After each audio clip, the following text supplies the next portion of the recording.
Okay.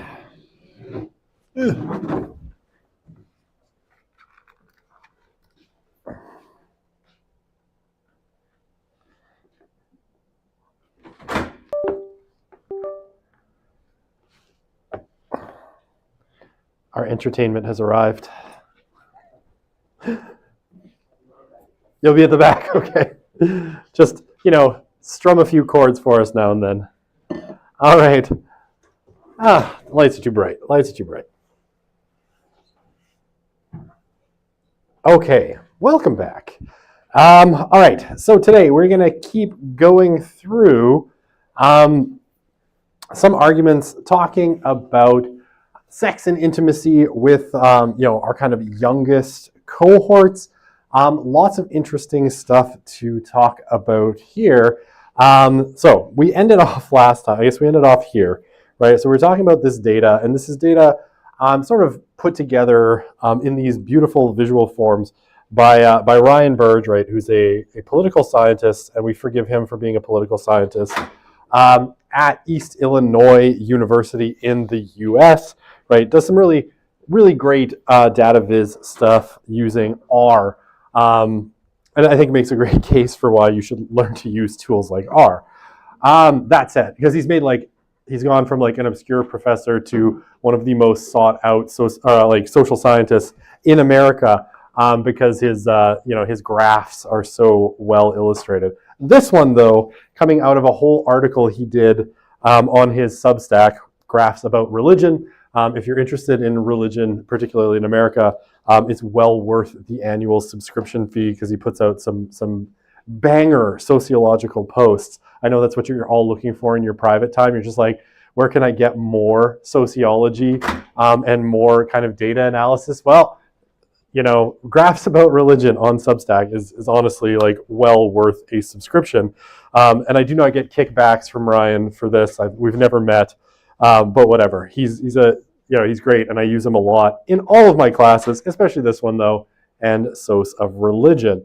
Okay, but what's the kind of story that he's telling with these graphs and all of this data taken by the General Social Survey, right? And this is our share having had sex at least once over the last month across the board, right? People are having less sex today than they were back in the ye old years of 1989 through 1993, right? So overall, kind of sexual activity has declined, and like we see, there's a really pretty strong decline and a pretty big gap, in our not marrieds, kind of in the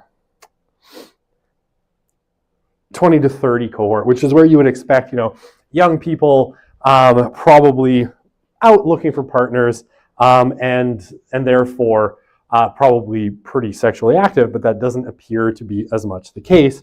And right, even for those rare 20-someths in the present who are married, right, even they are having less sex. Okay, and this is where I really should have ended off last class, but we ran out of time.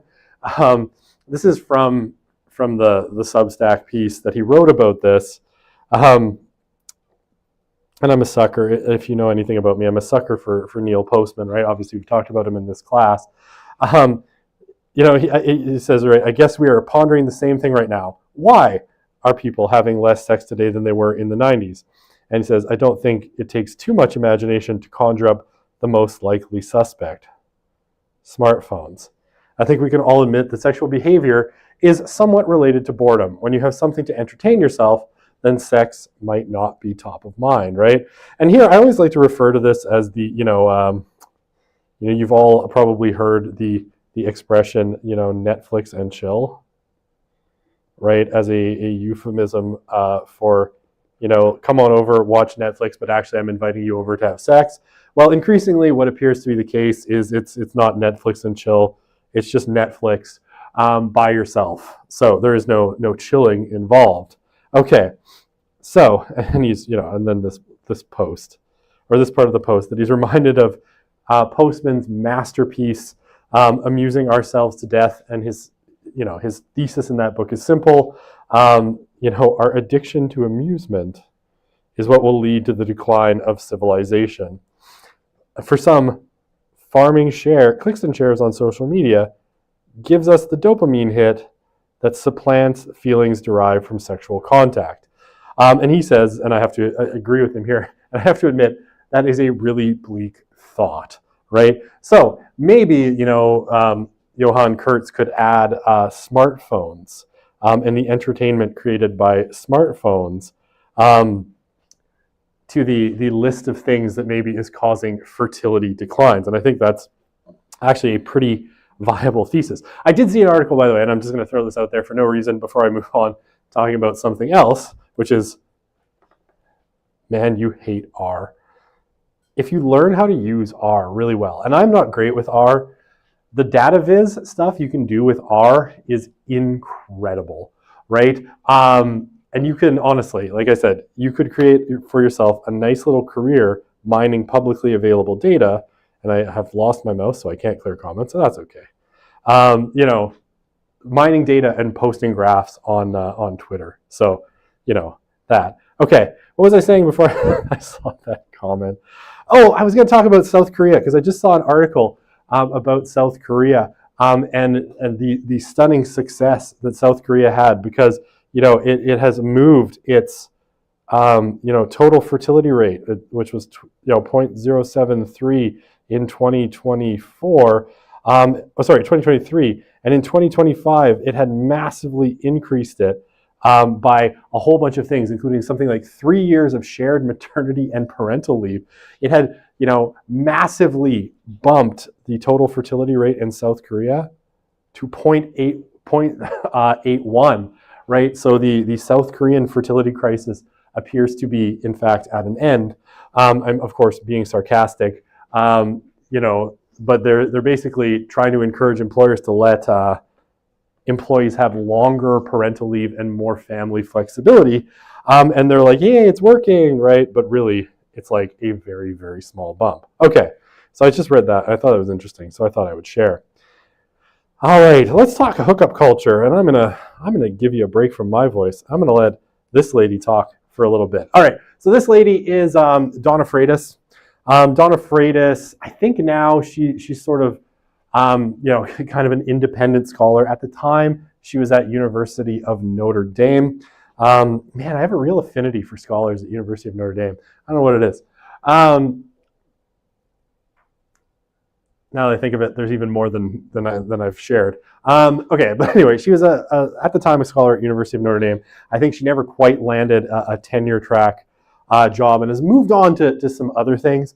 But she wrote a couple of really interesting books in the kind of 2010s. One called Sex and the Soul, about how college students specifically are kind of balancing their religious beliefs with their sex lives. And one called The End of Sex, specifically about hookup culture and how, people's reaction to it. So in this talk, she's going to talk a little bit about her research on hookup culture, which she did at a whole bunch of different universities in the US, right? So she went to 4 different university types. They were Catholic, they were non-religious, non-profit, non-religious, profit-driven, and then evangelical schools, right? So evangelical Christian universities. And she did research at all of these different types, and this is what she found, and she's going to talk to you a little bit about hookup culture, and it's pretty interesting, honestly. That I collected from students. So, young adults believe they are supposed to be casual about sex in college. And so 45% of the students that, that answer this question about what do you think your peers think about sex at college, and 36% of the students at non-religious, private, and public institutions said, my peers are too casual about sex. So they made a differentiation between everybody else and themselves. Everybody is casual about sex, but I'm not.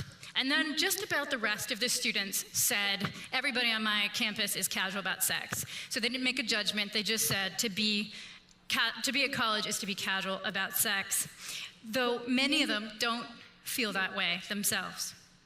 Now I'm gonna tell you, so the official social contract of the hookup, it really is, it's a social contract. So one, it's anything from kissing to sex, and I mean that, anything from kissing to sex. It's a broad spectrum of sexual activity. We often assume it's casual sex or it's sexual intercourse, but it doesn't have to be. It might be, but it might not. It could be making out in the corner for 5 minutes, and the reason why is because students like a broad umbrella for what a hookup is because there's so much pressure to claim that you're a part of it. And so often hookups are a lot more innocent than they might sound because so many students, especially young men, feel like they need to be able to claim high numbers. The other thing that defines a hookup is that it's brief. Some people just assume one night stand, but it might literally just mean like 5 minutes in the bathroom. I know, very romantic, bathroom kissing. So, but definitely brief. And then the third one is the one that really trips students up. So you're not supposed to feel any emotion. You are not supposed to get attached. And so communication equals bad. So you're not supposed to communicate because if you communicate, you might actually start to care. Then the fourth unofficial one I'll add is alcohol. So many students that I talk to will say things like, without alcohol, nobody would ever get together. Without alcohol, nobody would ever kiss. So, what do college students say about their hookups? So the students who talked about their hookups from my study broke up in the following way. 41% of them talked about their hookups as making them profoundly unhappy. So they used words like, hookups make me feel unhappy, abused, sad, disgusted, duped. So a lot of sadness. And then there's these 23% who are ambivalent, and 36% who are more or less fine. And I put them almost together because there's really a fine line between the students who say they're ambivalent and the students who are just fine. And so the students who are ambivalent use the word whatever all the time, which is why I like to call them the whateverists. So they would say things like, hooking up is whatever, it's whatever, it's whatever. And so therefore they're the whateverists. And then you have this other group, they're the happiest bunch in the hookup crowd, I think, and they say that their hookups are fine. And that's it, they're fine. Not fantastic, not fabulous, but fine. And I think we often assume that a hookup is going to be this very exciting, wonderful, freeing experience of sexual intimacy where you're at a party and you see someone you think is hot and you tell your friends, look at the hot person, and then you go and you conquer the hot person and you're like, wow. And it's more like the way the students describe, you're drunk, you're at a party, you're sitting on the couch, it's 3 a.m, you're looking around, you don't know where your roommates went, you're tired, you don't know how you're getting home. You look next to you, there's this person, they look at you, you're like, all right. And so those are the fine, ambivalent sorts of hookups, not so exciting. Which brings me to, hookups are efficient. Now let me explain that. That's not my language, that's the student's language. I remember the first time I heard that, I started hearing it a couple of years ago when a student told me, well, hookups are efficient. I remember thinking, efficient? You mean like a vacuum cleaner? So, and so I think, so that the students are getting, that group, that whatever's group in the middle, they're getting bigger. Students are getting more ambivalent about sex. They're getting better at the hookup contract, right? Because to not care is to be ambivalent, to be whatever about it. So hookups are efficient, and when you ask students what they mean by that, they will say, well, we're really busy. We're also overscheduled. We have such long to-do lists. We have so much to get done. Everything is go, go, go. We're always on, and everyone expects that of us. We have no time for relationships in college. We have been told by the forces that are, but we gotta get our sex done, kind of like you gotta get the dishes done. That's how they talk about it. And so hookups are efficient. So it's efficient sexual intimacy. So students on college campuses today, if you talk to them, they will often tell you that they believe hookups are their only option. And there's a lot of suffering in hookup culture. There's a lot of sadness. There's a lot of alienation. And the ambivalence that I see growing on college campuses around sex, I think, is a form of suffering. So I want to mention romance and dating, because in the middle of all this hookup culture and this hooking up and talking about how sad they are, how ambivalent they are, or how efficient hookups are, if you ask students today about dating, they get all excited. And so I asked every single student for my study, so what's dating like here? You know, do people date in college? And I got the same answer over and over again, which was something like the following. Nobody ever dates here. People don't date any college anymore, and we're not allowed to date. But then they would finish, but I wish they would. I would totally go on a date if someone asked me, or like I would ask somebody out if it wouldn't be weird.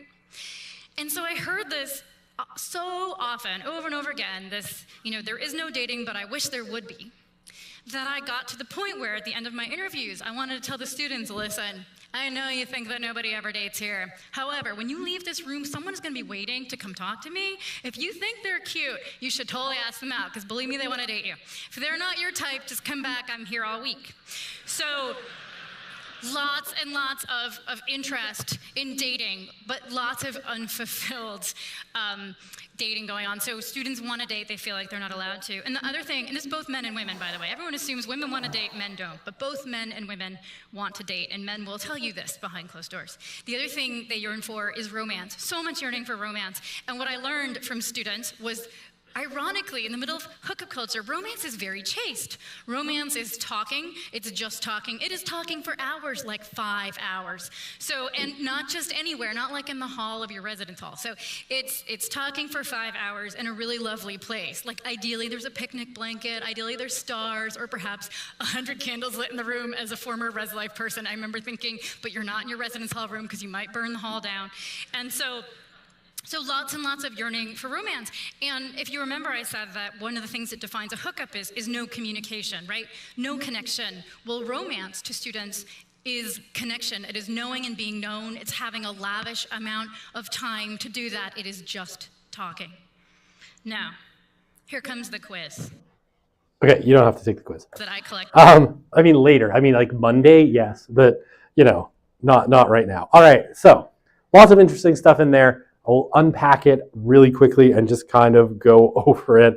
So the official contract of social contract of the hookup, right?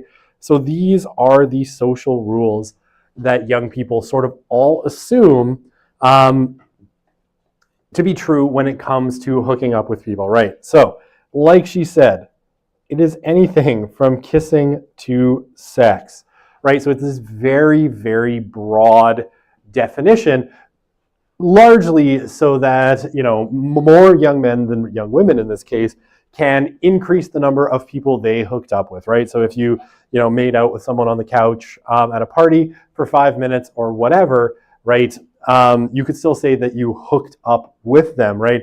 Thus increasing your social status, right? Might be somewhat detrimental for women, right? Because there still is a little bit of a stigma attached to, I mean, if you've ever seen some of these dumb videos on YouTube where, men, I think it's the Whatever podcast, where men ask women about their body counts. It's like, okay, guys, shut up. Right, but, to shame them, right? To shame women about how many partners they've had or how many times they've hooked up or whatever. Okay, it is supposed to be brief and efficient. And I actually think this is probably the most, I guess these two, I would say, are the most important ones when taken together, right? So brief, right? It's supposed to be quick. It's supposed to be efficient. She says, that students described it as, they're really busy. They're overscheduled. They're, balancing work and studying and all of these other commitments. And so they need to get sex done in an efficient way. And hookups offer that efficiency. Now, here's the, I guess the caveat.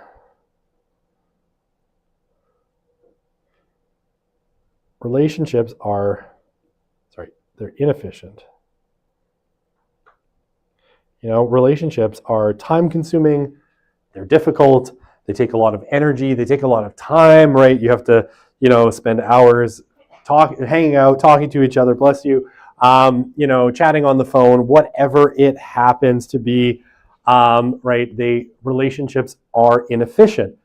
And, there's this sort of assumption, because we're talking here kind of Gen Z, I hear an earlier part of Gen Z, but still Gen Z, right? There is this assumption also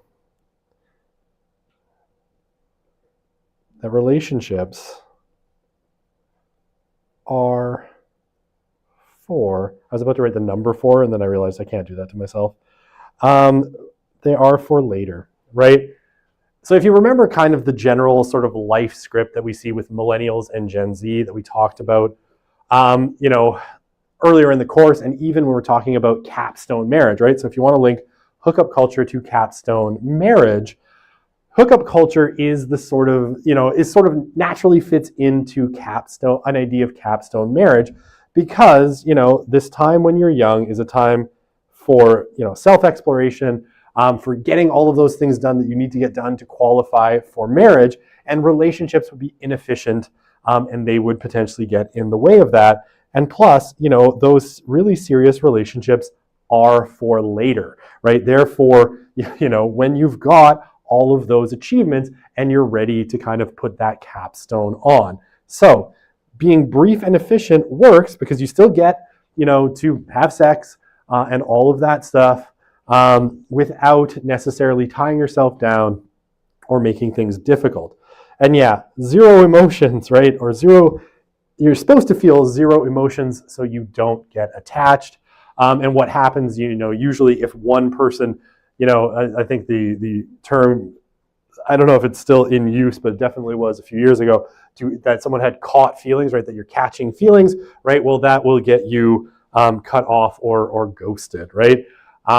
See how hip I am with my use of contemporary language? I should be writing for a Star Trek show at this point. And if you get that joke, you're a huge nerd. But yes, I'm so hip and with it. Sometimes I run these things by my kids to make sure I'm still using the right terms. That's how old I am at this point.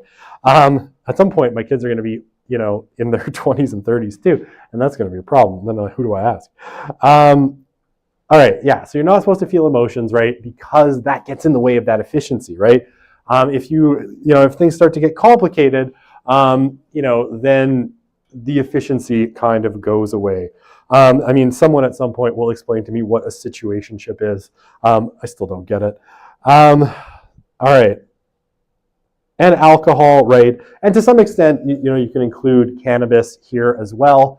But basically, this is sort of unofficial, but it is a social lubricant, right? It makes what might otherwise be an uncomfortable and kind of yucky process of making out or more with a total stranger a little bit more tolerable, right? It takes away some of those inhibitions and lets people, act in ways they might not otherwise be comfortable with. Okay, I've never used Tinder, but somehow this is my exact image of what Tinder must be like for women. Okay, so she says 41%, the college students she interviewed said they were profoundly unhappy with hookup culture, right? So that would be a pretty strong plurality, not a majority. A little bit less than a quarter, were her whateverists. They were like, okay, it is whatever it is, right? They're neither happy nor unhappy. And then 36% said that it was more or less fine. And again, the stress here is that no one was like, it's great, right? That wasn't something that people were saying. It was like, it sucks. It's whatever, or yeah, it's fine, right? It is what it is. And that's just kind of what you get. So, in Freitas's research, this looks like people who are, kind of not that happy with it, but don't see a lot of alternatives. Okay. So, sorry, this graphic is cut off, but it should say, I'm catching feelings. This needs to stop as quickly as my diet did when I saw cheese fries. which again, I just pulled off the internet when I Googled catching feelings. Okay, so when she's talking about hookup culture, right? What she concludes is that most students still want relationships, right? But that the culture has prioritized away from them for reasons of efficiency and the idea that these serious relationships are something that you're looking for later and not when you're, say, in college or university, right? So there is a cultural component. And again, keep that in mind, right? And I think this is a really kind of interesting connection with, say, Kurtz's argument, right? Where he's arguing, that things like declining fertility are more related to culture than they are to things like economics, right? And in some sense, whether people hook up or date or get into serious relationships might too somewhat be related to culture rather than to other factors. Okay, so yeah, we've prioritized away from these relationships, right? Because relationships are for later, right? When you've got all of your ducks in a row. Now again, think of this in terms of, that capstone model and some of the things that we've seen, especially about men, and what you'll kind of, probably intuit is that there is some percentage of mostly young men, but some young women as well, that are never going to qualify for that relationship standard. So they're going to find it hard to get into relationships, which is, if you go back to, one of the first slides in this lecture, we've seen an increase in the number of people who've had no sexual partners in the last year, right? That is definitely happening, and a decline in sex overall. Okay, now, for some, Freitas says, hookups are often treated as a potential pathway to relationships, but it is a weird and tangled one that involves, a lot of ambiguity and a lot of terminology that, you have to move through different stages, right? So, this is what was there when she was talking, right? So you had, maybe you hook up with someone, maybe if it goes well, you hook up with them again or multiple times, and you move into the friends with benefits territory. The hope then would be, okay, well, maybe one person or both catch feelings, and then you date. But what she suggests is that, what often happens is that, this stage, the relationship kind of terminates, right? Because once one person has feelings and the other one is still prizing efficiency, well, the whole thing goes down the drain, and then you get ghosting. Okay, this might be stupid, but that's not stupid, but are Mormons evangelicals? Why would BYU be included in her evangelical category? I'm curious as to what Mormons define as a hookup. Oh man, I had a student a few years ago, lovely student, but she had begun her academic career because she was a student athlete, and she had begun her academic career at Brigham Young University. So that's a top tier Mormon school, and was not a Mormon. And she said that every beginning relationship conversation at BYU involves the phrase, "So when you convert to Mormonism," and that was, she did a year at BYU and concluded that this was not for her, and came back to Alberta, right, and was like, you know what, I'll take the worst scholarship for athletics because I can't have every conversation start with, "So when you convert to Mormonism." It was just too much. Okay, to answer the first part of your question, no, Mormons are definitely not evangelicals. Now this would be tenuous amongst Mormons, but I think for me, strict definition, Mormons are not even technically Christians, right? They share some kind of topographical features with. Okay, you're asking me a lot of very specific Mormon questions here. I'm not a Mormon, guys. Actually, I have only limited knowledge about the Mormons. And that, here, let me tell you a bunch of stuff about Mormons. Yeah, from like a technical definition, I think we would have to exclude Mormons from evangelicalism if we're looking at it, or Christianity even from a religious perspective, because they do have some very boutique-y kind of beliefs. That said, it's definitely it was, I guess it's now a world religion, But when it was a new religious movement, it very much was a riff off of Christianity, just one that went off in its own kind of direction. So I would put it in its own category. Is there a way of hookups soaking? I have no idea what the fuck that means. So, I'm going to look that up later. Today, maybe don't. Okay. Today has been a day of firsts. I found out that apparently there are neo-Nazi furries. The First Reich, apparently. I was told this in my other class today, and now Mormons and soaking. So I don't know. Please don't ask again. It sounds dreadful. I don't know what it is. Okay, dating. Let's move back to our lecture material. Dating. All right, so Freitas suggests that one of the biggest problems is that people don't know how to date. And here, right, the social scripts that used to exist around dating, approaching someone, how you would ask someone out, what your progression through a kind of dating life looked like, those largely disappeared in the kind of tail end of Gen X. And you kind of remember, if you remember the generations lectures, right? We talked about how Gen X, everything kind of gets scrambled. It's like sex, marriage, children, but not in any particular order. That scrambling has kind of social effects, and down the line to, late millennials and Gen Z, and probably Gen Alpha, though we don't know yet because they're like 13, 14, 15, and younger, a lot of those social scripts are a little bit scrambled, right? So, it used to be a very, simple progression, right? If you had gone back to the silence or the boomers, right, you knew what it was going to look like. You were going to, ask someone out, then you would, go steady, and from there you would, get engaged, and from there you would get married, and so on and so forth.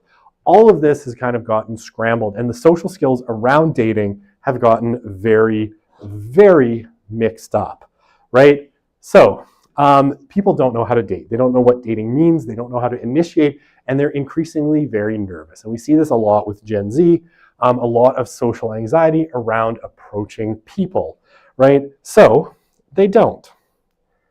They hook up, even though a large percentage of them don't seem to like it. They don't really see another pathway because there is no normalized social script about what, a relationship pathway looks like. And again, terms that I don't understand, and someone can put this in the comments if you want, and explain this to me.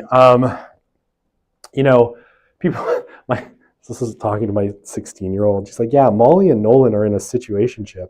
And I'm like, what is a situationship? And she's like, it's complicated. You wouldn't understand. And I'm like, pretty smart guy. I feel like I could be made to understand what this is, right? But apparently situationship precedes dating in some way.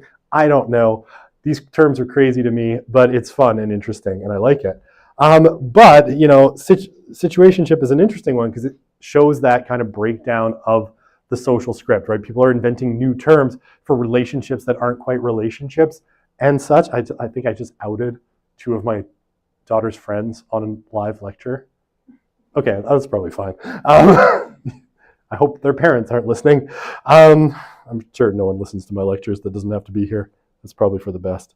Okay, anyway, these social scripts have kind of broken down. All right, I want to point to one thing on this graph, or in this infographic, because I thought it was interesting, right? It's not super scientific because this is just, right, a small poll that was done at Duke University, where the worst people on earth reside.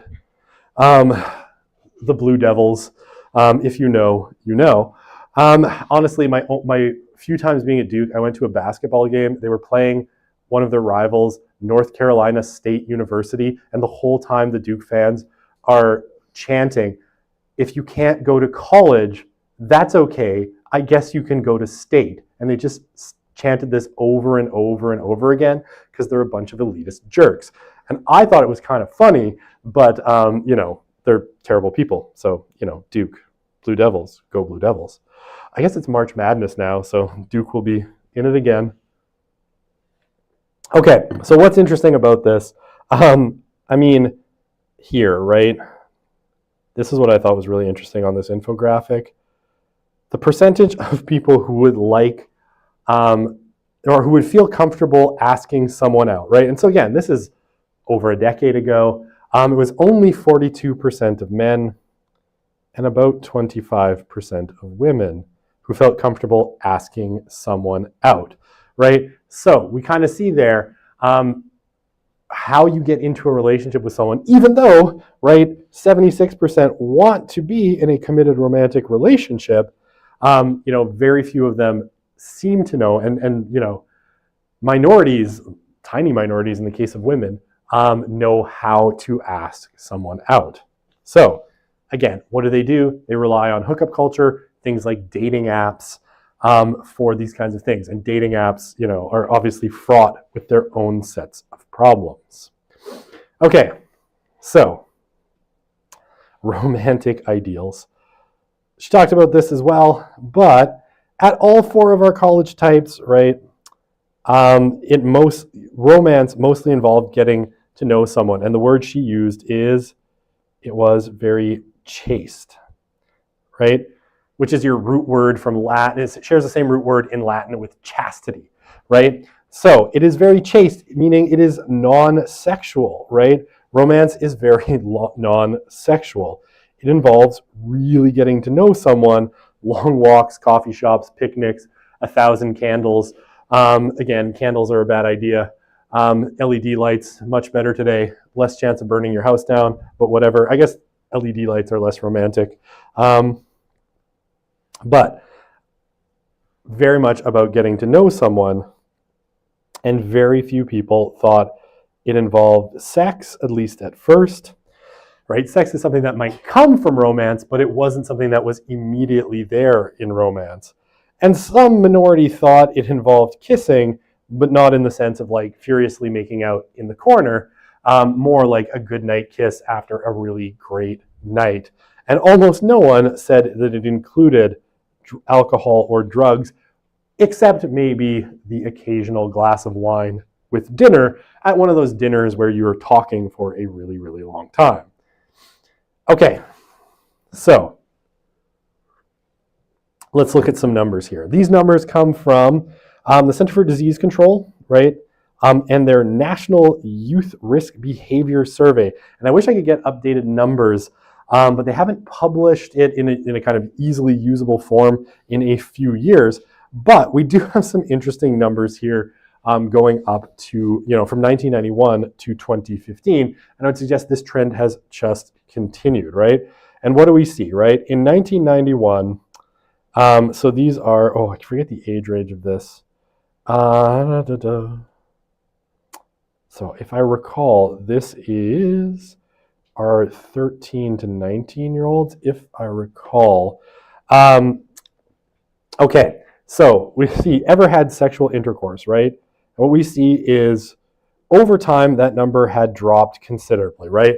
So by the time that Jean Twenge wrote her very famous book, iGen, where she said that Gen Z was having way less sex than past generations, the CDC numbers kind of bore this out. It was far fewer of them who had ever had sex in this kind of window, right? And number no one should feel sad about, the number of young people below the age of 13. Why did my circle go away? Okay, come back. Had dropped considerably as well. I'm not going to cry about that one. I'm not going to cry about any of them, to be honest, but they are interesting. But the number of people who had sexual intercourse before the age of 13 down considerably. The number, the percent who had intercourse during their life with 4 or more people, not all at once, but over the whole span of their life, again, decreased considerably in that period. The percentage who were currently sexually active was down as well by 7.5%. So the overall picture of young people, and again, I think these numbers, if you carry them forward, they would decline even more from here. The picture was fewer younger people having sex, and then I guess condom use, which was less common in 1991, had kind of climbed to a high in 2003, a magical year 2003 is, and then has been kind of steadily declining since then as well. And this is probably largely due to the influence of online porn. And again, these numbers get worse from there. Okay, so broadly speaking, our millennials and Gen Z are having less sex than older generational cohorts did at the same age. Rates of marriage are in precipitous decline for both as well, and rates of non-married cohabitation have only remained roughly steady. So less marriage, or same amount of cohabitation, and just less sex in general. So lots of people, have kind of talked about, all of this being part of a big sex recession. Okay. Oh, and this is from Jean Twenge's book, Generations, right? So this is a quote, and this takes us a little bit further than those CDC numbers. Okay, so what do we have? Percentage of US 26 to 40-year-olds who have had no sex in the last year by gender, right? And we see, increasing numbers for both men and women who have had no sex in the past year. And US young adults with no sexual partner since age 18, age group and birth year, right? So these are by their birth years. And we see that the closer you get to people born in the 21st century, the more likely it is that they've had no sexual partners since age 18, right? And then much more common in your 20 to 24-year-olds. So less common in your 25 to 29-year-olds, but less sex going on in general, right? And what is this? This is from Twenge's book. My celibacy is caused by a multitude of things, ranging from impossible beauty standards put in place by men and systemic misogyny put in place by men and internalized by other women because of men. I'm mad that men made it so difficult for me to find love, to find a man who will treat me like a human being and not a sex doll, right? Okay. Can I comment on Love is Blind and how it seems to return to the social scripts we used to have? I've never seen Love is Blind. Does that mark me in some way? I've never watched Love is Blind. I'm not a huge fan of reality TV, and I never have been. Okay, a situationship is just a way for men to play in your face and not admit they don't really want to date you / label things. Okay, I gotcha. Whoa, chill. Situationship is like a sneeze about to happen and then it doesn't. So you just made a dumb face for no reason. Okay, that's an interesting definition. That's an interesting way. Define soft launching relationship, because I am also curious as to what this means. Is it the same thing as a situationship? Sincerely, an old. Okay. Soft launching relationship. I'm assuming. Okay. Have I seen the show Love is Blind? All right. Have you seen the show? Nothing about Love is Blind is normal. I have not seen it. It's basically a new word for the talking stage. Okay, I know what the talking stage is. I'm not that old. I am, and I've been married for a really long time. Basically, basically means one person has commitment issues and the other one has no self-worth. Ouch! Why? Why do you tolerate these things? Okay. Mormons are not Christians. I would agree with you there. We have lost the sacred dating text. Okay. You guys are funny. I like you. You make me laugh. All right. How are we doing for time? We got a few minutes left. Oh, pornography. Let's talk about porn. Why? Because we have to, right? Because it's such a ubiquitous part of the landscape. Okay. So some like basic porn stats, right? And this is from an infographic. So, don't take this as too scientific. But, wow, 30% of all web traffic is dedicated to porn. This I can believe, because, there's a lot of porn on the internet. And there's that one song in Avenue Q, the musical, The Internet is for Porn, which is probably right. 40 million Americans are regular visitors to porn sites. 2/3 of men admit to watching porn compared to 1/3 of women. 70% of those men are between 18 and 24, right? So it skews very young. And 85% of them watch between 7 p.m. and 3 a.m. Okay, so some stats on porn, right? Again, infographic time. Somewhere between 90% of children 8 to 16 have viewed porn. And increasingly, this one is true from the research. The average age at which a young person is first exposed to porn, and it's usually through peers, and usually, either at school or like on the school bus or something like that, is around the age of 8 years old, right? Yeah, so it's very early, right? And people are exposed to porn at rather a young age, right? So the average age is about 8 where people see it for the first time. The largest consumers, not surprisingly, are boys still going through puberty, so 12 to 17-year-old boys, but 70% of men aged 18 to 34 also visit a porn site at least once in a typical month, right? Okay, and the other ones we'll kind of leave off.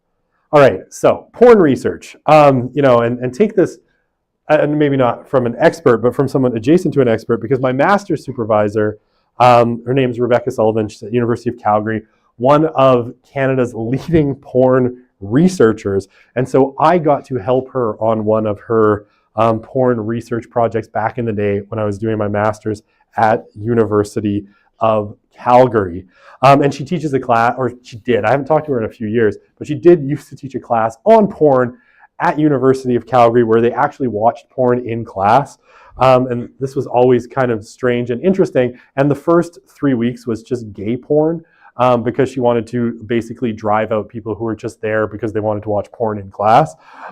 So, there you go. So from an expert adjacent person when it comes to porn research, right? Now, porn research is a really interesting field. It's also one that is extremely fraught.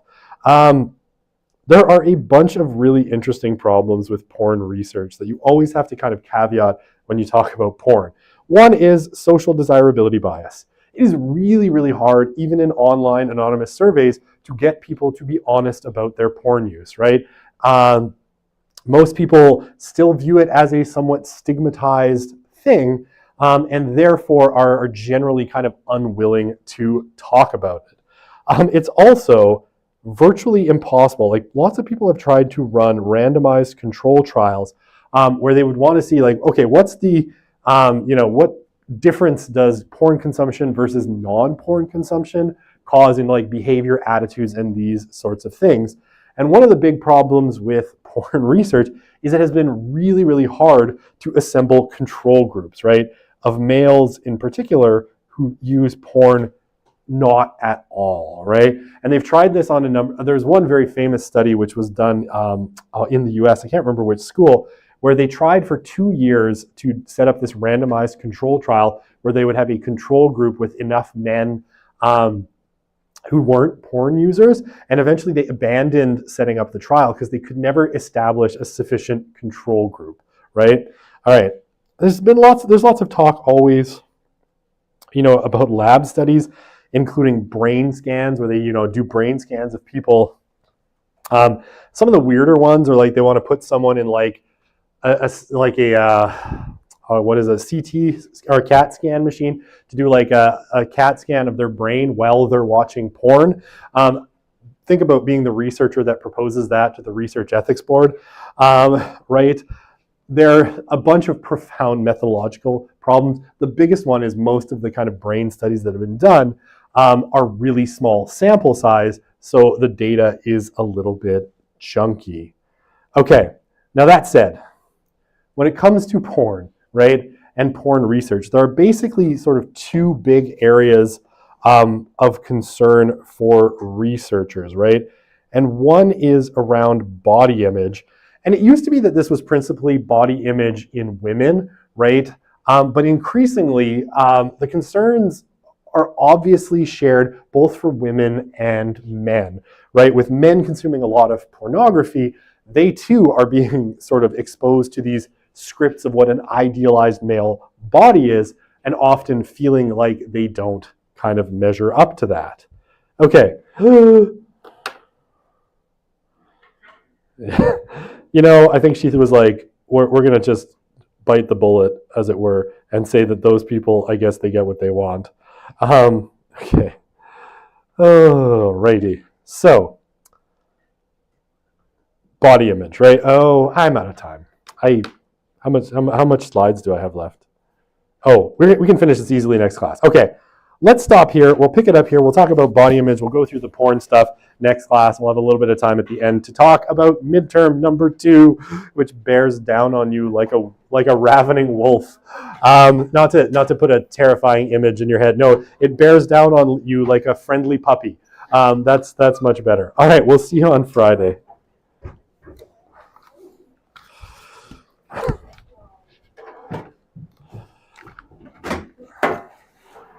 Now I have a new rabbit hole to go down. Panpsychism? Yeah.